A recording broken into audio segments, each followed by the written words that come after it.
তো ফ্ৰেণ্ডসকলৰ good morning time আৰু good morning টাইমত সকলোৰে শুভৰ কামনা কৰিছোঁ। আচল কথা কি ৰাতিপুৱাই উঠিছোঁ, কিন্তু এপাক ঘূৰি আহিলোঁ। আমাৰ ওচৰৰ জেগা বৈৰাগী চকলৈ গুচি গ'লোঁ আৰু আহিলোঁ। কেইবাৰমান বুকদান দিলোঁ, গাটো বিষায়ো, কেতিয়াবা কেতিয়াবা ব্যায়াম নকৰিলেও নহয়তো। আৰু আচল কথাটো হৈছে কি ধুনীয়া পৰিৱেশৰ মাজত এটা বিৰাট ফিল পাই আছোঁ, সেয়েহে বেয়া লাগে। বহুতে ভয় কিবা এটা ভাৱ লৈ থকাৰ অনুভৱ জাগি উঠি আছে। নাজানো কিয় বা ভয় ইমান কৰে মোক নাজানো।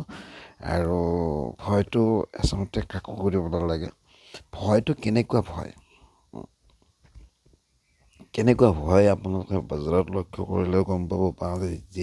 যিজন মানুহৰ কথাত মানে ইমান ভয় থাকে, কি কাৰণ বুজি নাপাওঁ। কাৰণ নাম, প্ৰতিজনৰ নামত মানে পূজা দিছোঁ। আৰু পূজা দিছোঁ মানে কি, এতিয়া মই ধুনীয়া হিচাপত বুজাই দিম। আমাৰ ওচৰ চুবুৰীয়া মানুহবিলাক যেতিয়া নিস্বাৰ্থ হয়, কিছুমান লগুৱা কামত ব্যস্ত থাকে, তেতিয়া ঘৰ এখন ভাঙি পেলোৱাৰ দিশ মানে একেবাৰে উজু হৈ পৰে। আৰু কিয় এই দিশত গতি কৰে জানে নাজানে, আমাৰ টকাবিলাকৰ ওপৰত ভিত্তি কৰে, আৰু ভিত্তি কৰি সেইমতে আমাৰ কাৰোবাৰ ঘৰখন চলাই নিয়ে। বলক তেতিয়াহ'লে আমি নামৰ প্ৰসংগ যিহেতুকে সৰুৰ পৰা আগবাঢ়িছোঁ, গতিকে নাম সকলোৰে নামত আছে। গতিকে নাম সকলোৰে নামেৰে আমি কিখিনি পাইছোঁ, কোনজন মানুহে আমাক কি ধৰণে চিনি পাই তেওঁৰ মোকাবিলাত কি আছে, কথা কি ওচৰত আমাৰ গুৰু সতীশ চন্দ্ৰ চিলৰঘৰ আৰু আমাৰ একেবাৰে নিয়াৰী পূবৰ দিশত আমাৰ মাষ্টৰ আছিল, ছাৰ আছিল। মানে মই ছাৰ পোৱা নাই, প্ৰসন্ন মেধি, অৰ্থাৎ মেধি পৰিয়ালৰ ঘৰ। আৰু মোৰ মাজৰ ঘৰটো আমাৰ পূৰ্বপুৰুষ কবিৰাম চিলৰ ঘৰ।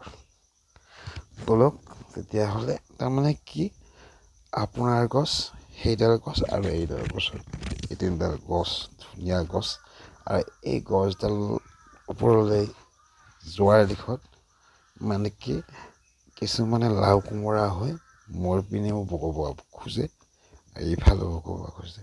তাৰমানে সিহঁতৰ টাৰ্মছ যেতিয়া গাঁওখনত এটা বেলেগ বস্তু হৈ পৰে, যেনেকুৱা ধৰক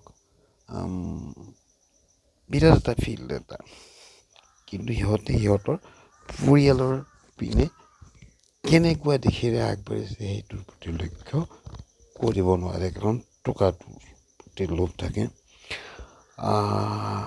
চ' সেইবিলাক বিউটিফুল, মই বিউটিফুল বুলি ক'ব কেতিয়াও নোখোজোঁ। আৰু কাৰণ ফিল্ডটো এতিয়া ধুনীয়া হিচাপৰ বুলি ক'ব যাবও নোৱাৰি, যদিও তেনেকুৱা হিচাপতে ধুনীয়া এটা পৰিৱেশ বুলি গণ্য কৰা ব্যক্তিৰ সংখ্যাই বেছি হ'ব। তাৰে ওপৰত এতিয়া নিজে অলপমান নিজৰ গছডালৰ ওপৰত যেতিয়া ইপিনে সিপিনৰ পৰা মানে বগৰী পৰা যেন লাগে, এতিয়া যিহেতুকে নিজৰ গাঁওখন পৰিয়াল কৰিছোঁ, মাত্ৰ পৰিয়াল কৰাৰ লগে লগে মই হয়তো যাব লগা পৰ্যায়তো আমাৰ টাউনৰ ল'ৰাবিলাকৰ লগত টাৰ্মছটো বেছিকৈ আৰু হ'বলগীয়া হৈ গ'ল।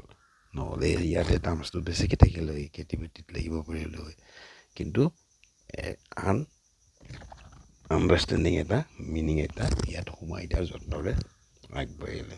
কেনেকুৱা ঘটনা আমাৰ ঘৰত ঘটে, আৰু ঘটি কি আগবাঢ়ি কোন পৰ্যায়েৰে কোনজন মানুহ কি হয়, নহয় জানো, চবেই এটা ভাল পৰ্যায়ে পায়, আৰু কেনেদৰে ভাল পৰ্যায়টোৰ লক্ষ্যত কি কৰে। বলক আমি আৰম্ভ দিম অলপ দিনৰ ভিতৰতে, মানে কি লাহে ধীৰে ব্লগটো আগবঢ়াই নিয়াত আপোনালোকৰ সহায় হ'ব। কোনো মানুহ বেয়া নহয়, চব মানুহে ভাল। তাৰে পিছত কিছুমান মানুহ ফচুৱাৰ দিশেৰে আগবাঢ়ে, আৰু ফচুৱাৰ দিশটো কেনেকুৱা আমি জানিব লাগে আচলতে কোনো স্বাৰ্থপৰ নহয়, হ'ব লগা কোনো আপোনাৰ দিয়া নাই যে এনেকুৱা এটা বস্তু অংগ দিয়া নাই। হাত, পাওঁ, মিৰিত, মাথাটো আৰু বহুখিনি তো আই লাভ ইউৰে আজি ৰাতিপুৱা এনেদৰে। তো নেক্সট আপোনালোকৰ লাইক কমেণ্ট পালে ধুনীয়া হিচাপত বুজাই দিম আৰু ধুনীয়া পৰিৱেশ, কিন্তু হয়তো এই ধুনীয়া দেখি আপোনালোকৰ মেৰিটে কি কাম কৰে নাজানো, কাৰণ টকা আৰু ইফালে আপুনি ঈশ্বৰ, ইফালে টকা আছে আৰু ইফালে আপোনাৰ নামত ঈশ্বৰ হিচাপত পূজা কৰা মানুহ আছে। যোন ল'ব নাজানো, টকা ল'লে খাব পাৰিব আৰু এইফালে ঈশ্বৰৰ নামত পূজা কৰা হান মানুহ লাগিলে ইফালে ঈশ্বৰৰ নামত পূজা কৰা মানুহ আপোনাৰ আছে। চ' গুড সকলোৰে আজি ৰাতিপুৱা এনেদৰে অলপ সময় উঠিম উঠি ৰাতিপুৱা মই বেবী উঠিলে, বেবী আজি জগৰা কৰি আছে, ক'ৰবাত যাব কৰি আছে, মানে কি পইচা নাই, অলপমান পইচা শ্বৰ্টকৈ থৈ দিছোঁ, যেনেকৈ থাকিব লাগে সেই হিচাপত পইচাটো মেইনটেইন কৰি চলোঁ না, কেতিয়াবা বহি থাকোঁ যদিও তেনেকুৱা এটা অনুভৱ অলপ সেয়া ৰাতিপুৱা দৌৰি আহিলোঁ, আহি দোকানখন সোমালোঁ আৰু দোকানখন যি আৰু সেই হৈ আছে, কাৰণ মানে কি বিয়া পৰোৱাৰ পিছত লাগি পৰাটো কিন্তু ভাল লগাই দিশ, যদি অলপ মুস্কিলবিলাকো লগা হৈছে আৰু মুস্কিলবিলাক আহিবই লাগে যেতিয়া এটাত অৰ্থ হিচাপত হাতখন ইউজ কৰি খাব পৰা যায়। বাকী মনোযোগ অলপ কমকৈ দিব পাৰিছোঁ যিকোনো মানুহৰ ক্ষেত্ৰত। চৰি একেবাৰে লগ বন্ধ হ'ল আৰু এতিয়া